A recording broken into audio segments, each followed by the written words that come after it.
Morning, everyone. I'm feeling uncharacteristically gloomy this morning. And the reasons for my gloom are not just the weather. I'm fighting a cold, but I'm also really beginning to tire of conversations about mental health that only talk about mental illness services. So Isabelle, Goldie, and I would like to make a little bit of a provocation this morning. But before we do that, could I just introduce you to the hashtags for the event today. So the hashtag for this event is hashtag Mental Health 2014. If you want to follow Isabella and I, or you may not want to follow Isabella and I after what we're going to say to you, my Twitter account is at Gregor Well, and Isabella is at Molly Chambers 9. There's a story behind that, which we won't necessarily go into today. So, what I'd like to do first of all is just find out who's in the room, because what we do want to do is we don't really want to provoke you. We want to engage you in a collaborative enterprise. And to start engaging anyone in a collaborative enterprise, it's very good to introduce ourselves to each other. I'm not going to ask every one of you to introduce yourselves individually, but let me just get a feel for who's in the room. Who here works for an NHS mental health provider? Who here works for local government in any shape or form? Fantastic. Did you know that local government has got the responsibility for improving local people's health and well-being? We need the balance to be readjusted. How many people here work in the voluntary sector? Great, so voluntary sector. And how many people here who would be happy to disclose that they have a lived experience of mental illness, mental health difficulties? Great. Anybody that I've forgotten? Anyone from housing or employment? Housing? Employment? Criminal justice? Education? Great. Any other walks of public life that I've missed? Yes, shout. Where are you from? Say again? Ah, okay. I kind of put you in the NHS bracket. I did, didn't I? Who's an NHS commissioner? Don't be shy. We love you. We love you. Who's a public health commissioner? Great. You are our local government leader. I'm going to keep looking to you as I go through the presentation. Great. Say again? Advocacy. Okay. Coming from the voluntary sector, yeah? Carers, great. Anyone else? Yeah? Great. Spiritually. Great. Great. Veterans, yeah? Vocational rehabilitation. Fantastic. NHS for maternity division. Great, so NHS but not mental health care. Okay, let's hold it there, otherwise we'll use up all our time. Do you want to say more? Turn the microphone up. Okay. If I stand closer, is that better? No.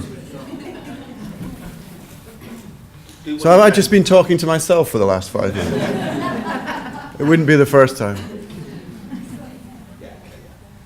We're going to get sorted out. Okay, let me just carry on then. Okay. So that's not my presentation, but I'm sure that will be great. And neither is that. So, am I doing something wrong?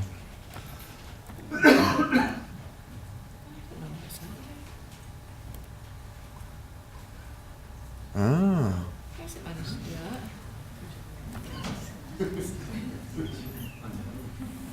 So no microphone, no slides. The day can only get better.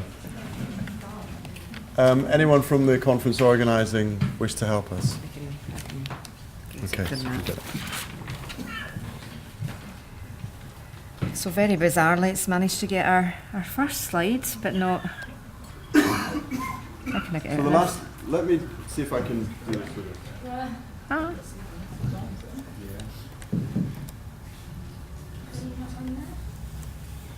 Okay, Yeah. so what our first slide would have said is the importance of investing in the future. And one of the things that really challenges the mental health world are three things. One is terminology, one is evidence, and the other is measures. Now, there's a lot more that challenges it. But when we talk about mental health, how very quickly do we as a society and a community default to mental illness? Now, I'm not here to say that we shouldn't be investing much more in mental illness treatment services. Of course we should.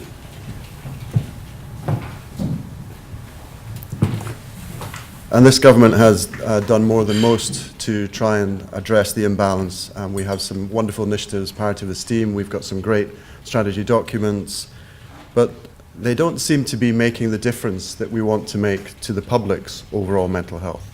So when we talk about the public's mental health, we tend to talk in Public Health England, where I work, about three things: the promotion of good mental health, resilience, social, emotional, psychological well-being, the prevention of mental illness, and the improvement of the lives of those living and recovering from mental health difficulties.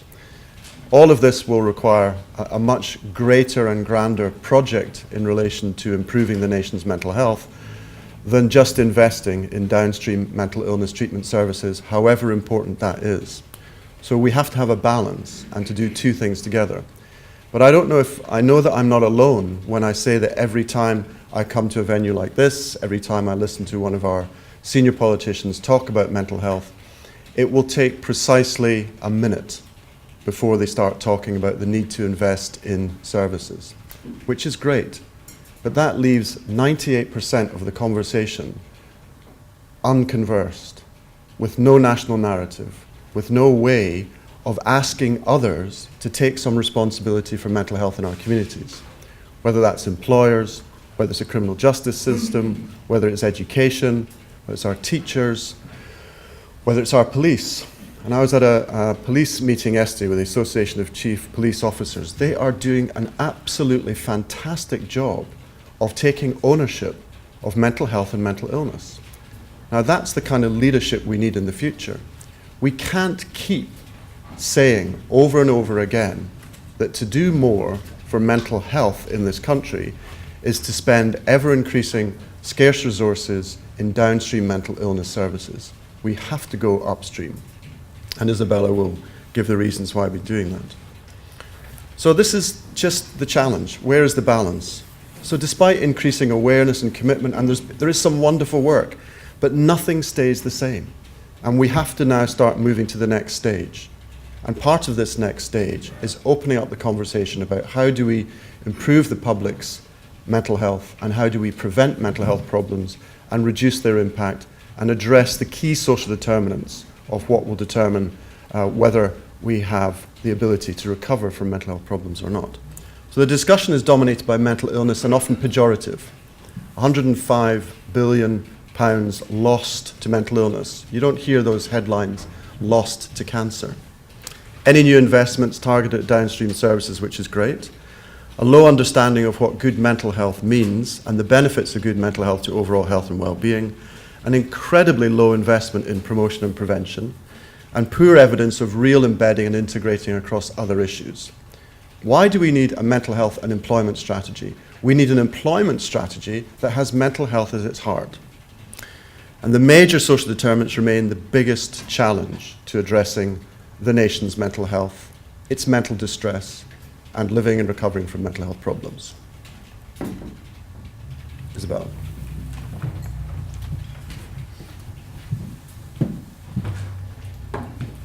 Okay, so hopefully all the slides will be there. I'm just a bit worried about when Luciana comes, that my slide's going to come up with my name on it when she goes to speak, so we seem to have replaced each other's first slide. But this is just to say a bit... I can't hear. Can you hear now? Yeah, I think it's just the height of the mic. Okay, so just to say a bit about the Mental Health Foundation, I'll not say too much, but just why we're interested in this agenda. We're a public mental health organisation, so we're interested, and very similar to what Gregor said, in prevention, mental health promotion, but also the recovery side of things and improving people's lives that do have mental health problems in their families' lives. We're not a service provision organisation, although that is my own personal background. We're an organisation that really use research to make the arguments for change.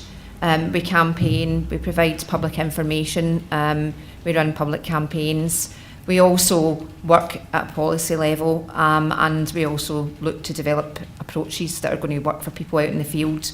So a lot of our training and development work is out with communities, working alongside them to co-produce solutions.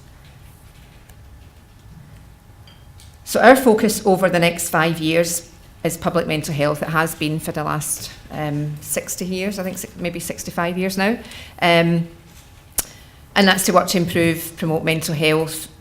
But this year and over the next 5 years, we're taking a particular focus on prevention, looking at where the greatest risk lies and where the opportunities are to really make a difference, as well as support and recovery and better outcomes for those who do develop mental health problems.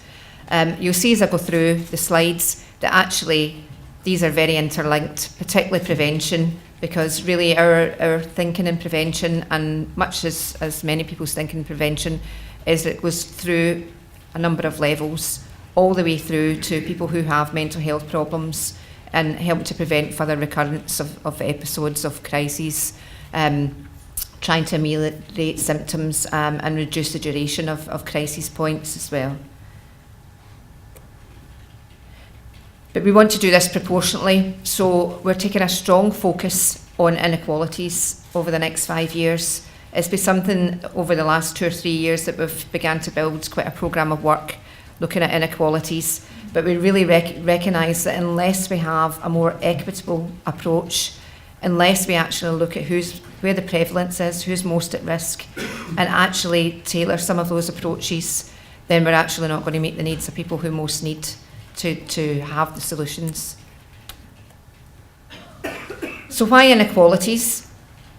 Well, I think Michael Marmot has said it better than probably I could. There'll be those that say that our recommendations cannot be afforded, particularly in the current economic climate, which I think Gregor's just covered. We say that it is an action that cannot be afforded, for the human and economic costs are too high. The health and well-being of today's children depend on us having the courage and imagination to rise to the challenge of doing things differently, to put sustainability and well-being before economic growth and bring about a more equal and fair society. So for us, that equal and fair society is absolutely key. So why inequalities? Again, just another thing to consider is that it isn't just Public Health England that are really interested in this area of work. It's not just the Mental Health Foundation. The World Health Organization have recognised the real importance of vulnerability alongside adversity, that there are groups who may be more vulnerable to develop mental health problems, and often that's not located within the individual, often that's located in the lives that they lead. But I'll say a bit more about that as we go through. Oops, I've got a flash, I've got some clever animation there. It's not so clever once I see it on screen. So why prevention matters? First of all, it's the right thing to do. Morally, it's the right thing to do. Good mental health brings with it a whole range of positive outcomes for individuals, families, community, and absolutely across society. So it underpins educational attainment. So for those of you that had your hands up to say that you work in education, it's absolutely key, the development of our children. It promotes pro-social behaviour. You're more able to connect with other people and behave in certain ways if you've got good mental health. It's absolutely intrinsically interlinked with good physical health. Recovery times are increased. You're more likely to develop certain physical health problems if you're stressed. I think most of you in the room probably know some of the arguments around that and some of the evidence. Productivity in the workplace. We know that the amount of sick leave that we have through mental health problems, but also we've got a rising problem with presenteeism. People who are at their work but actually not feeling that they're coping. And positive parenting, which is key to the mental health of the next generation. And conversely, poor mental health can impact on individuals' life chances, also their family functioning, community cohesion, and a whole range of measures of our success as a society, including our economic development. So not only those with a diagnosed mental health problem that face challenges, it's not just about people who actually attend their doctor with depression and anxiety. We know there are lots of people who don't receive treatment, who aren't diagnosed, and who may actually not recognise themselves that they're struggling, but who actually are not necessarily living good quality lives as a result of mental health. And And we carried out a number of surveys that actually looked at that. Most of our surveys are over 2,000 people, and people told us in these surveys that they were feeling more anxious than they were 5 years ago, and they thought others were too, that they were feeling more cut off from other people and more lonely. And young people told us they absolutely fear loneliness, and it's one of the biggest fears is that they'll be alone, and more stressed than they were 5 years ago. So a few facts, and I'm just going to run through these, or we'd run over time, but having a mental health problem impacts greatly on individuals and their families. I think given the amount of people here that are in service provision, you all know that, and people here with a lived experience and carers will know that. 1 in 10 children aged 15 to 16 all have clinically diagnosed mental health problem. And it's persistent for many, many people, and it leads to lifelong trajectory and lifelong use of services often, and difficult lives. So 50% of people have with mental health problems have got poor social contact compared to 6% of the population. And you can see what that's going to do to people's mental health. So it's actually a vicious circle. Over recent years, there's been an increase in mental health problems, common mental health problems, and as I said earlier, sick days have increased. And I think this is a really, really alarming statistic. 89% of people, if they fall out of work due to their mental health problem currently, will find that they never work again. And alongside every increase in mental health problems is an increase in physical health problems. As I said, they're absolutely linked. So the mortality gap, I think, is a real shocking statistic for our society. For some conditions, we're talking 15 to 20 years of a difference, and that's like the general population's mortality in the 1950s.